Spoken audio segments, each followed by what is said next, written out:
Bom dia, queridos do Senhor, graça e paz, tudo bem? Mais um domingo de escola dominical, temos estudado aí ao longo dos meses um panorama bíblico do Antigo Testamento, desde a criação, desde o livro de Gênesis, passando por Abraão, por Moisés, chegando em Davi, e agora, nas últimas semanas, estamos estudando os profetas. No domingo passado, nós começamos a estudar os profetas do exílio, estudamos Daniel no domingo passado. Hoje, nesse 4 de outubro, nós vamos estudar mais um profeta do exílio, profeta Ezequiel. Amém? Vamos orar, queridos? Tomar uma palavra de oração? Oremos. Pai, mais uma vez estamos, Pai, reunidos, Senhor, diante, Pai, da Tua palavra, Senhor, porque temos a consciência que nós precisamos, Pai, a cada dia mergulhar fundo, mergulhar em águas profundas, como está escrito no livro do profeta, Senhor. Pai querido, que o Senhor possa fazer igual fez com aqueles discípulos, Pai, onde para os opositores, para os oportunistas, para os arrogantes, o Senhor falava em parábolas, mas para os seus discípulos, o Senhor explicava tudo em particular. Nos explica, Pai eterno Deus, nessa manhã, um pouco mais da Tua palavra, de maneira particular, de maneira, Pai, que possa alcançar cada um de nós que estamos nesta manhã ouvindo e aprendendo da Tua palavra, Senhor. É o que eu te peço, Pai querido, em nome de Jesus. Amém. Amém, queridos. Vamos lá?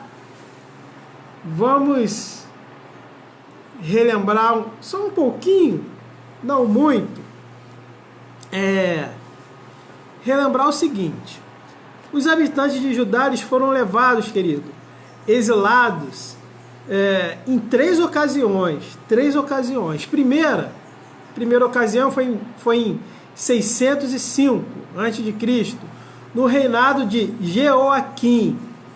Foi onde Daniel, seus 3 amigos e um pequeno grupo foi levado por Nabucodonosor para a corte. A segunda ocasião, o segundo momento, foi em 597, já no reinado de Joaquim. Foi levado cativo ou exilado Ezequiel, Joaquim e 10.000 pessoas. Tudo por rebeldia do rei Joaquim, que se rebelou contra Nabucodonosor. E a terceira ocasião foi em 587. Aí, queridos, já no reinado de Zedequias, que também se rebelou contra a Babilônia, contra Nabucodonosor, tentou se aliar aí ao Egito, até se aliou ao Egito, mas o resultado dessa rebeldia de Zedequias foi a destruição de Jerusalém e o exílio de alguns outros de Judá. Certo, queridos? Então, Ezequiel, quem era Ezequiel? Ezequiel, como nós vimos, ele foi exilado num segundo momento de Jerusalém para a Babilônia, e era um homem de família de sacerdotes. Certamente, muitos historiadores falam que ele estava sendo preparado para ser um sacerdote. Essa que era a verdade. Ezequiel profetizou entre os anos de 593 e 571. Mais ou menos aí 38 anos, mais ou menos aí 39 que ele profetizou. E ele profetizou para os exilados na Babilônia. Correto, querido? Se a gente ler muito rápido o livro de Ezequiel, principalmente se for a primeira vez, vamos ter a impressão que Ezequiel está profetizando em Jerusalém. Mas, na verdade, ele era levado em visão, em espírito, para Jerusalém, né? E ele reportava tudo o que acontecia, ou que estava por acontecer em Jerusalém, para aqueles que estavam exilados na Babilônia. Ezequiel teve sua primeira visão perto do rio Quebar, na Babilônia, aos 30 anos de idade. Bem, aos 30 anos de idade era a idade em que o homem que estava sendo preparado para ser sacerdote, ele iniciava de fato e direito no sacerdócio. Então não foi à toa que aos 30 anos de idade Ezequiel ele teve ali sua primeira visão, 5 anos após ele ser exilado. Ezequiel ele transmitiu várias mensagens por meio de sinais. Ezequiel ele abusou de sinais e teve muitas visões a respeito do que estava acontecendo em Jerusalém. Sua mensagem de juízo, ela se chocava diretamente com as mensagens otimistas dos falsos profetas que estavam em Jerusalém. Vale lembrar que Jeremias, que era o profeta que estava em Jerusalém, ele teve oposição em tempo real, face a face, direta, desses falsos profetas, porque Jeremias também profetizou muito o juízo para Jerusalém, profetizou muito o exílio dos habitantes de Jerusalém, e os falsos profetas eles profetizavam mensagens otimistas, dizendo que Jeremias e também agora Ezequiel eles não tinham razão. Bem, Ezequiel o livro do profeta Ezequiel tem 48 capítulos, e nós podemos fazer assim um esboço, um esqueleto, para nos facilitar um estudo mais profundo do livro do profeta Ezequiel. E nesse esboço, nesse esqueleto, nós podemos fazer 4 divisões do livro, onde nós podemos assim ter mais proveito quando nós formos estudar com mais profundidade. Bem, primeira parte, entre os capítulos 1 e 3, nós vemos o chamado de Ezequiel para profetizar.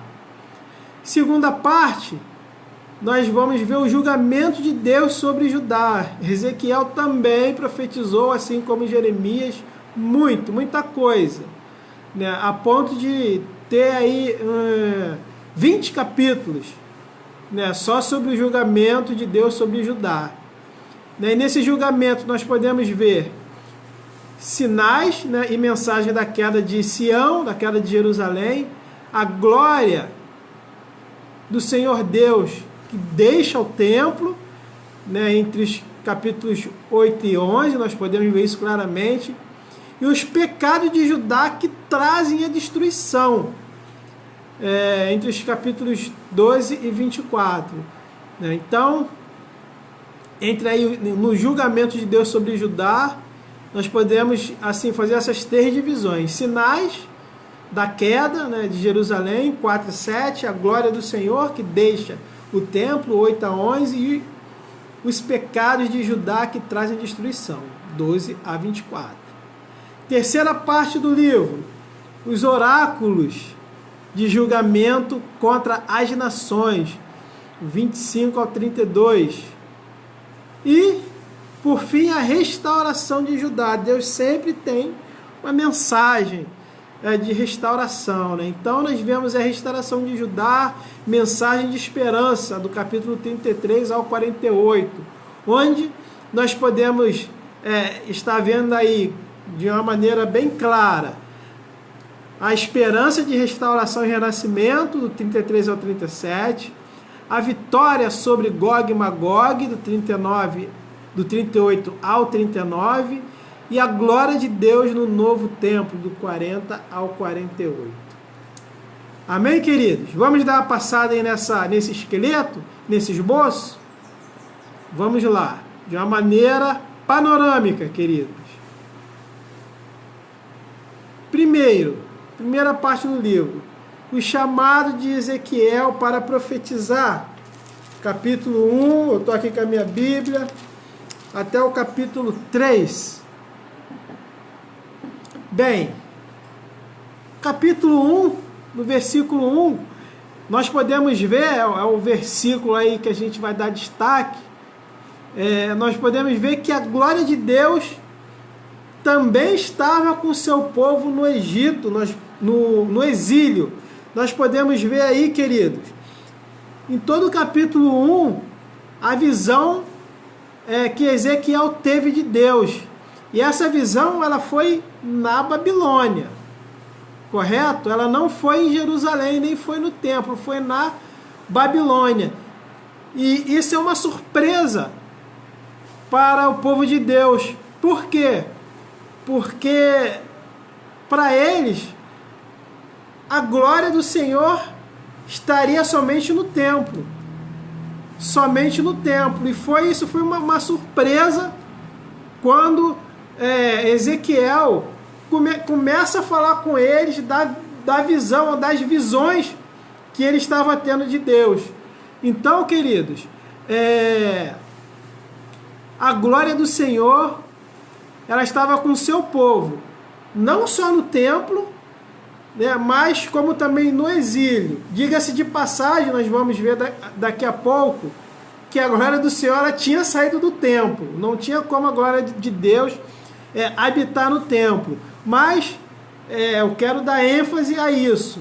Para os israelitas, a glória do Senhor, ela deveria permanecer perpetuamente no templo. E foi uma surpresa quando eles descobriram que a glória do Senhor estava no meio deles, que estavam exilados. Correto? Outro fato assim, que eu quero destacar dentro da chamada de Ezequiel para profetizar é que Deus, ele chama Ezequiel de filho do homem. Nós podemos ver aí no capítulo 2, no versículo 1, filho do homem, que aponta o quê? Para a humanidade de Ezequiel. Enfatiza a diferença entre a criatura e o Criador. Então, outro fato aí interessante para nós observarmos dentro da chamada de Ezequiel para profetizar é que Deus o chama de filho do homem. Nós vamos ver isso diversas vezes no livro do profeta Ezequiel. Filho do homem, filho do homem, filho do homem, enfatizando aí toda a humanidade de Ezequiel. Vamos prosseguir, queridos? Se vocês tiverem alguma colocação, coloquem aí no bate-papo, vamos enriquecendo aí a aula, vamos conversando um com o outro, correto?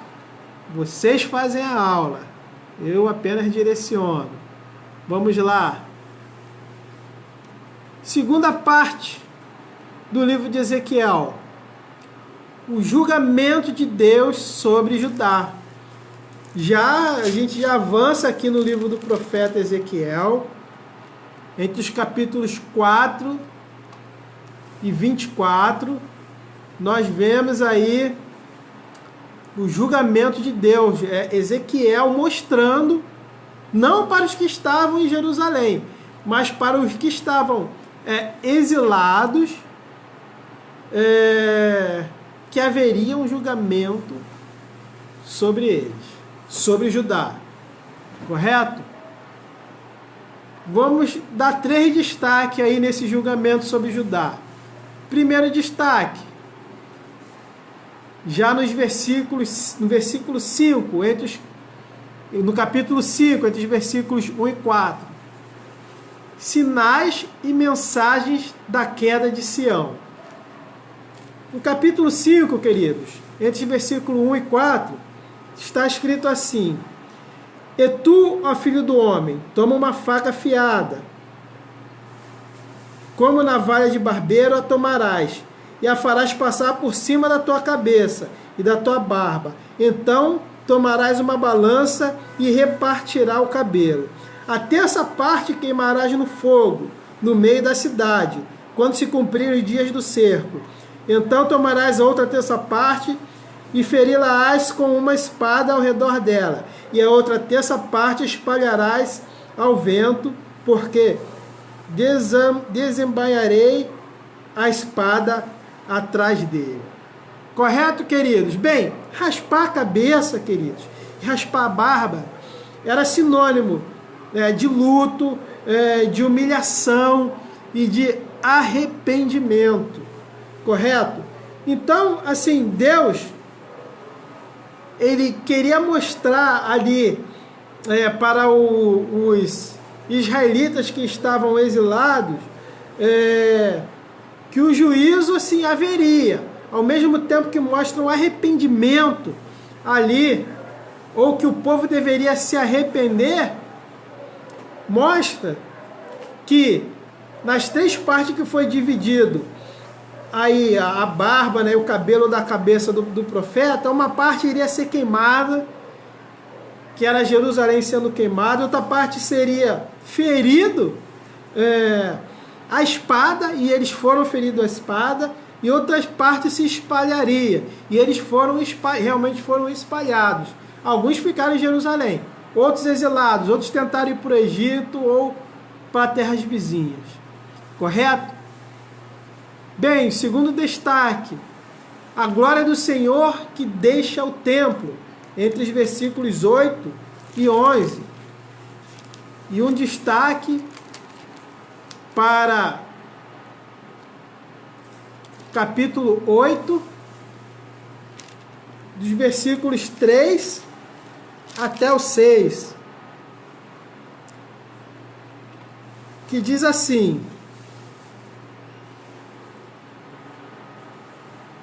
e estendeu a forma de uma mão e me tomou pelos cabelos da minha cabeça, e o Espírito me levou entre a terra e o céu, e me trouxe a Jerusalém em visões de Deus, até a entrada da porta do pátio de dentro, que olha para o norte, onde estava colocada a imagem de ciúmes, que provoca ciúmes em Deus.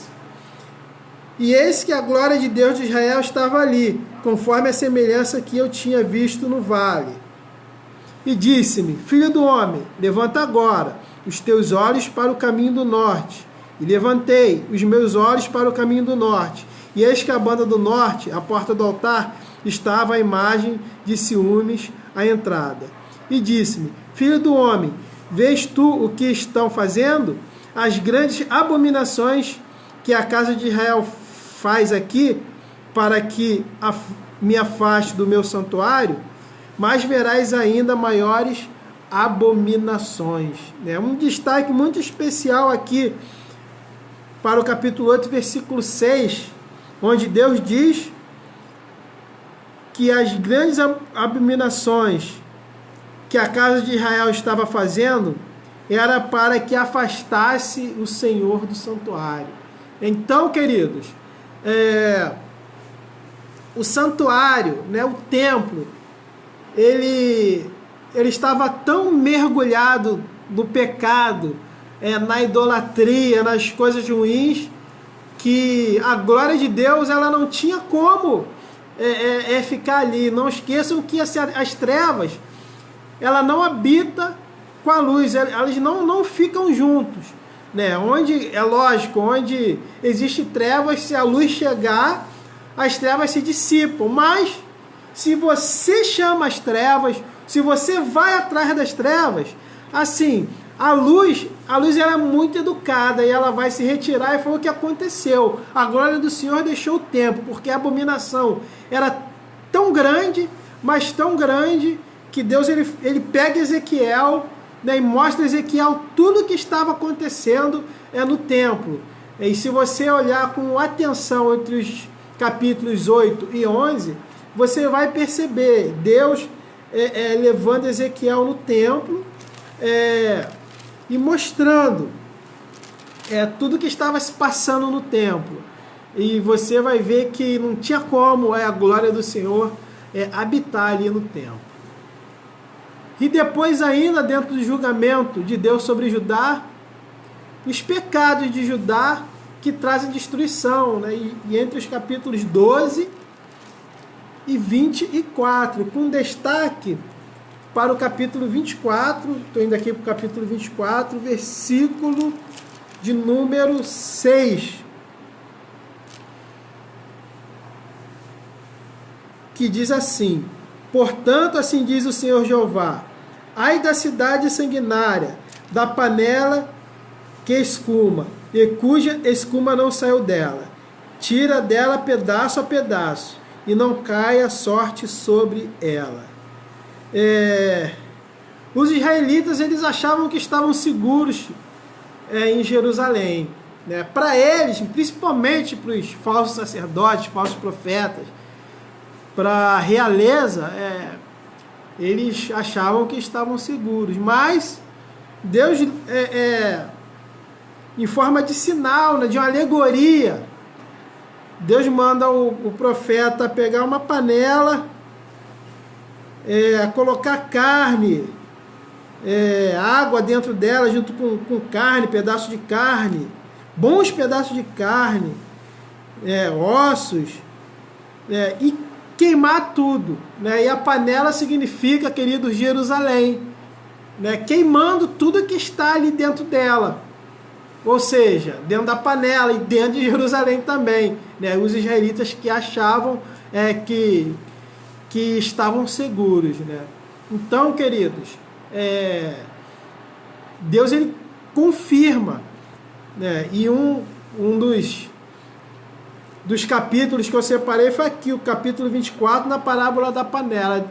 Deus, ele confirmando aos israelitas que estavam exilados, assim, que os israelitas que estavam em Jerusalém, assim, eles seriam destruídos. O juízo cairia sobre eles. Eles não estavam a salvo. Prosseguindo na terceira parte, nós vemos os oráculos, né, os escritos de julgamento contra as nações. Nós vamos perceber, queridos, que Deus, ele... Falamos isso no livro do profeta Jeremias. E vimos isso também com o profeta Naum, salvo o melhor juízo. Vocês podem me ajudar aí no bate-papo. Naum profetizou contra uma nação. Jeremias profetizou contra Edom. E nós vemos Deus, queridos, profetizar não só contra o seu povo que está em pecado, mas contra todos os povos que estavam ao redor de Judá, que maltrataram, que escarneceram, que viraram as costas, que ajudaram a derrubar Jerusalém.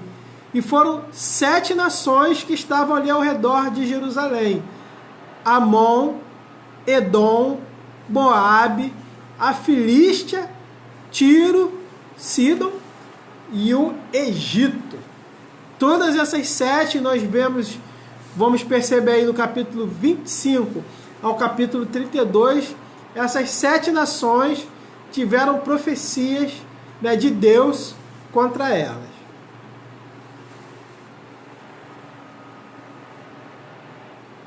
E por fim, queridos, chegamos aqui à quarta parte do livro do profeta Ezequiel, que fala um tempo de restauração, fala na restauração de Judá, que traz mensagens de esperança.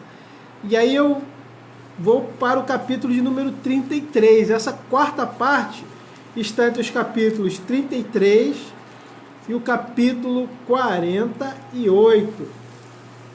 E essa quarta parte, nós vamos dividi-las aí também em mais 3 partes, dá 3 destaques aí para a restauração de Judá. A primeira parte, primeiro destaque, está entre os capítulos 33 e 37, queridos, com um destaque especial para o capítulo 37, versículo 3. Fala da esperança de restauração e renascimento do povo de Israel. Bem, capítulo 37, vamos pular aqui o versículo 3, diz assim: E me disse: filho do homem, poderão viver estes ossos? E eu disse: Senhor Jeová, tu o sabes. No versículo 4 diz assim ainda: então ele me disse: profetiza sobre esses ossos e dize-lhes: ossos secos, ouve a palavra do Senhor.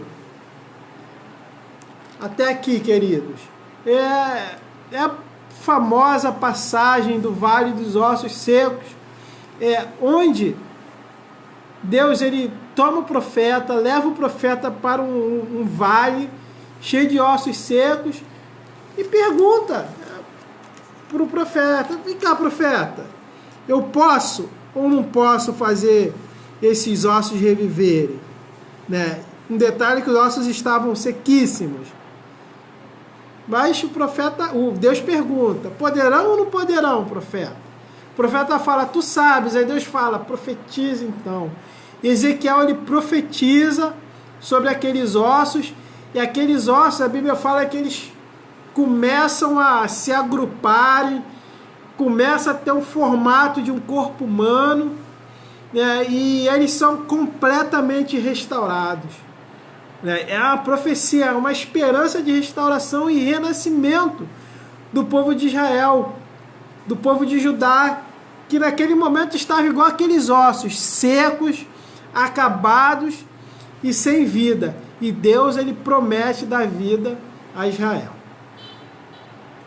Segundo destaque, entre os capítulos 38 e 39, temos aí a vitória sobre Gog e Magog, com destaque para o capítulo 38, no versículo 3, que diz assim: E dize, assim diz o Senhor Jeová, eis que eu sou contra ti, ó Gog, príncipe e chefe de Meseque e de Tubal.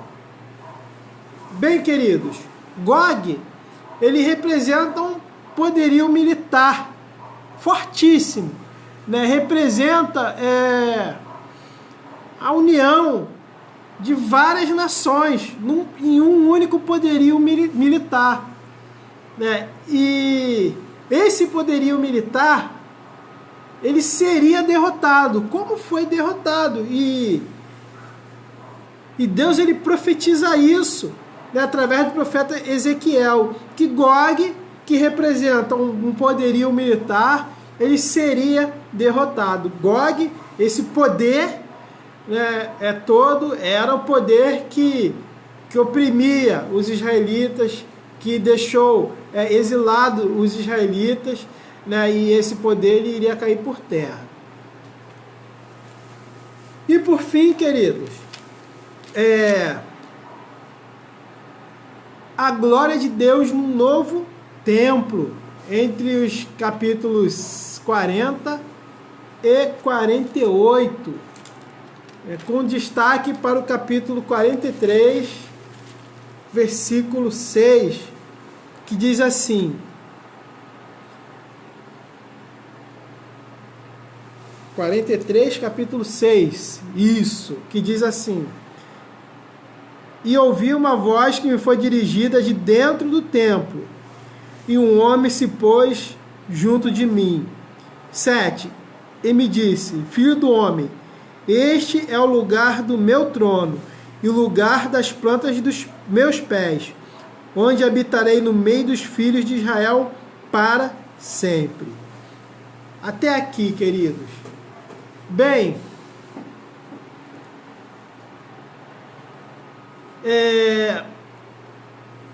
entre os capítulos 40 e 48, nos é mostrada a descrição detalhada,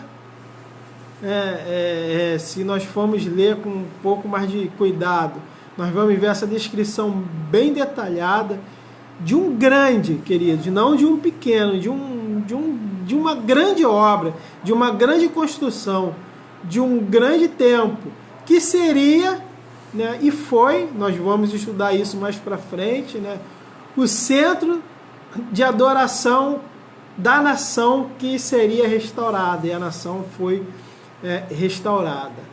E a glória de Deus, ela voltaria para o templo. Lembra que a glória de Deus não tinha como ficar no templo, porque o templo estava profanado?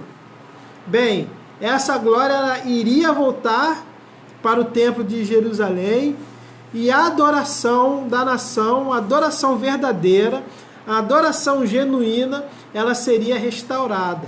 E ela foi restaurada.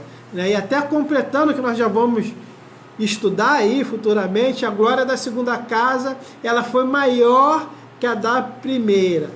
Quando foi inaugurado esse grande templo ali, com Neemias, com Esdras também, eles estavam tristes, porque lembraram do que aconteceu com Salomão, e perguntavam, será que o que foi com Salomão será a mesma coisa conosco?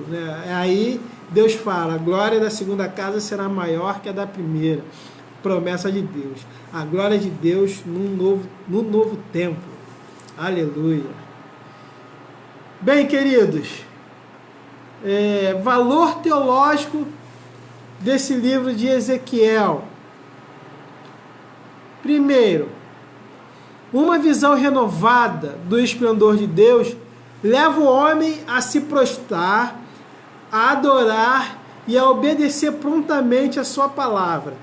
Queridos, é impossível você ter um encontro com Deus ou ter encontros com Deus e você permanecer o mesmo. Assim, é impossível, cara, é impossível. Vai ter uma mudança e você vai melhorar em obediência, vai melhorar em adoração, você vai se prostrar. Eu digo encontros porque você pode ter vários encontros com Deus. E assim, o encontro com Deus, ele é diferente, queridos. A glória de Deus, você não consegue ficar de pé. A glória de Deus, ela te abate, entendeu? Ela te derruba. Nós vemos os encontros que Ezequiel teve com Deus. Quantas vezes Deus falou, levanta-te, fique de pé, que eu quero falar contigo. Quantas vezes Deus teve que pegar Ezequiel. Em algumas passagens, Ezequiel fala que o Espírito do Senhor pegou ele pelos cabelos. Quantas passagens você vai ler no livro do profeta Ezequiel que ele está assim prostrado, porque a glória de Deus ela é diferenciada, queridos.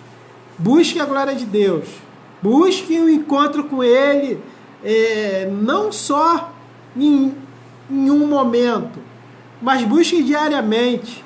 Durante o dia, busque várias vezes durante o dia, queridos, que assim a transformação ela será visível. Segundo valor teológico no livro de Ezequiel, os crentes são atalaias de Deus, chamados para advertir os pecadores acerca do julgamento divino. Bem, queridos, Deus, ele chama Ezequiel de atalaia. Nós vamos ver no Novo Testamento Jesus separar atalaias.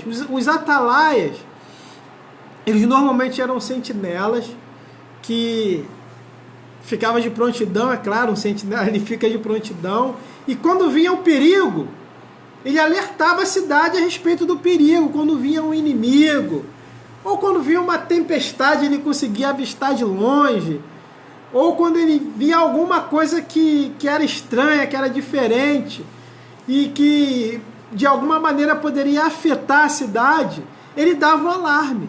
Ezequiel ele foi um atalaia, e Deus, no livro do profeta Ezequiel, chama Ezequiel de atalaia, ele coloca Ezequiel por atalaia, queridos. Para quê? Justamente para avisar o perigo da idolatria que o reino de Judá estava vivendo, para avisar o pecado que Judá estava vivendo, o descaso com a palavra de Deus, o abandono de Deus. E Ezequiel, quando teve encontro com Deus, assim, ele não fugiu disso, ele obedeceu prostrado, guiado, importante, guiado pelo Espírito de Deus. Ele funcionou como um verdadeiro atalaia. E Jesus ele separou atalaias, se eu não me engano, em Mateus, no Evangelho de Mateus, no capítulo 5, queridos. Capítulo 5, se eu não me engano, ele separa ali um grupo de homens, assim, para divulgar o reino, para curar, para profetizar, para ressuscitar mortos e para pregar o reino de Deus. Eles foram atalaias, assim como Paulo também fala em atalaias. Então, queridos, nós crentes, hoje nós somos atalaias de Deus, chamados para advertir os pecadores acerca do julgamento divino. E isso, queridos, não é querer humilhar, não é querer estar acima de ninguém, não é querer falar que aquele pecador ele é inferior a gente. Não, isso é amor. Quando você chama a responsabilidade, quando você avisa de um perigo que está próximo, que está iminente por causa do pecado, queridos, isso é amor. Terceiro valor teológico: Deus destruirá o seu povo e os seus lugares de adoração, se este não reconhecer nem adorar a Deus com fidelidade. Aconteceu isso claramente, nós estamos vendo aí ao longo das semanas com Israel. Aconteceu com o Reino do Norte, com profetas avisando. Aconteceu com o Reino do Sul, com profetas avisando. Queridos, se o povo não se voltar para Deus, se o povo não derrubar os seus ídolos, né, e o ídolo que uma pessoa, um povo, um grupo adora, não necessariamente é um outro Deus ou um ídolo de madeira. O ídolo pode ser o dinheiro, o ídolo pode ser a prostituição, o ídolo pode ser a pornografia, o ídolo pode ser a sua esposa ou o seu esposo. Tudo aquilo que tomar o lugar de Deus é um ídolo. E Deus fala no livro do profeta Ezequiel que ele tem ciúmes. Os ídolos que foram colocados no templo de Jerusalém provocou ciúmes, o próprio Deus fala. E quando Deus ele fica com ciúmes, a probabilidade dele se retirar da sua vida ou da nossa vida é muito grande. Afinal, nós somos templos do Espírito Santo de Deus. E a partir do momento que nós escolhemos ídolos, Deus ele se retira da nossa vida. Então Deus ele vai destruir o seu povo de lugares de adoração. E isso, queridos, numa visão escatológica, vai acontecer. Bem, o quarto valor teológico: Deus controla todas as nações e destruirá os orgulhosos que tentarem se passar por Deus. Queridos, todo governo, assim, não tem uma autoridade que assuma um governo que não seja da vontade de Deus. Isso, a Bíblia nos fala isso. E Deus ele tem o controle de tudo. Ainda quando nós viemos a pensar que está tudo descontrolado, e às vezes no momento presente às vezes nós imaginamos, tá tudo sem controle mesmo, descambou, não tem mais governo. Não, Deus ele continua no governo de tudo, e a gente pode ver claramente no livro do profeta Daniel. Mas os orgulhosos que tentarem se passar por Deus, tentarem ser melhor que Deus, falarem que é Deus, esses serão destruídos sem sombra de dúvidas. Quinto valor teológico: Deus é justo e as pessoas serão responsabilizadas apenas pelos seus próprios pecados. Queridos, Deus é um Deus justo, Deus de justiça. E ninguém vai ser penalizado pelo pecado dos outros, pelo pecado de um grupo, pelo pecado do conjunto, pelo erro de uma nação, não. Somente pelo seu próprio pecado. Você pode estar no meio do lamaçal de pecados, mas não está em pecado, você está entendendo? Você pode estar no meio de prostitutos, mas você não ser um prostituto. você pode ser um remanescente fiel, porque Jeremias e Ezequiel profetizaram os remanescentes fiéis, aqueles que não iriam dobrar os seus joelhos a outros ídolos. Podemos ser, queridos, ainda que possamos estar no lamaçal, como aqueles que estavam em Jerusalém, ou no templo, na corte de Nabucodonosor, que também era governada por ídolos, por idolatria, era bem mais confortável, não havia destruição, mas nós podemos ser fiéis, tanto lá quanto cá. Deus, ele é justo, queridos, e nós seremos responsabilizados apenas pelos nossos erros. E por fim, Deus cumprirá suas promessas, purificará o pecado e restaurará a terra, dará uma renovação e uma nova aliança, renovará a adoração genuína e glorificará o Messias. Isso aconteceu, nós vamos estudar com os israelitas. Ele purificou, né, o pecado, ele restaurou a terra, ele deu um novo coração, eu li até assim errado aqui, ele deu um novo coração ao povo, ele deu uma nova aliança, né, ele renovou a adoração genuína, né, e num futuro bem próximo, nós já começamos a ver isso, talvez eles lá não tiveram essa oportunidade, mas nós, nessa era da graça, nós já vimos isso, glorificará o Messias. Deus, ele vai cumprir todas as suas promessas, queridos. E quando a gente olha para o livro de Ezequiel, de Daniel, né, dos profetas que nós estamos estudando, né, e dos reis também, né, e nós vemos, queridos, não esqueça, o Novo Testamento foi escrito para que nos sirva de guia.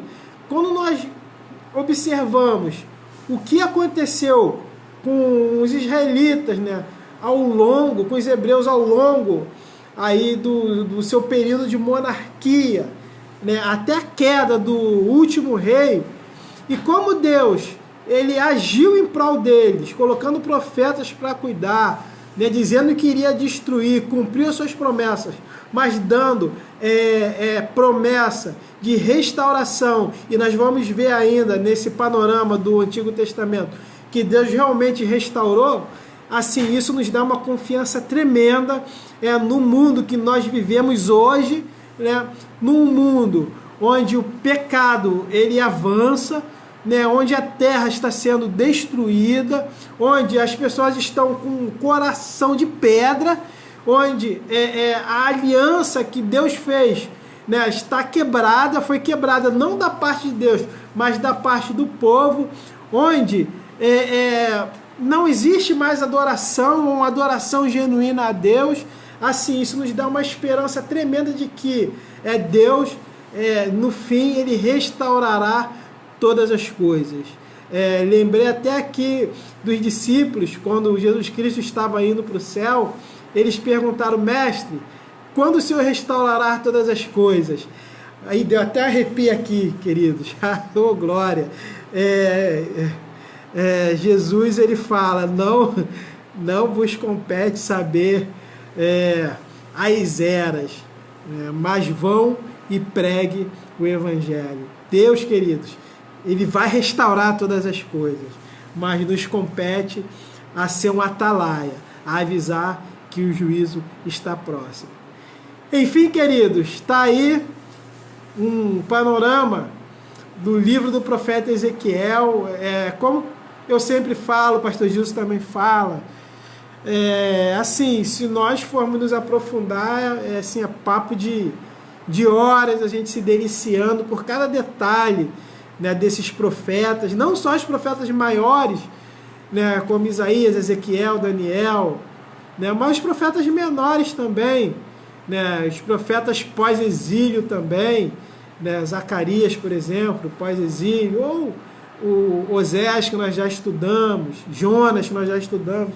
Se a gente for ver as particularidades, assim, é muito bom, queridos.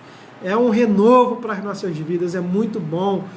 Se você tiver um tempo, estude cada um, profetas desses separadamente, que você vai se surpreender, assim, como eles são tão atuais e como, assim, essa nossa era da graça, a era de Jesus Cristo, ela é tão atual quanto aquele tempo dos profetas. Queridos, que vocês tenham um bom domingo, que a graça e a paz do nosso Senhor Jesus Cristo esteja com cada um de vocês e fiquem com Deus. Até mais, queridos. Abração.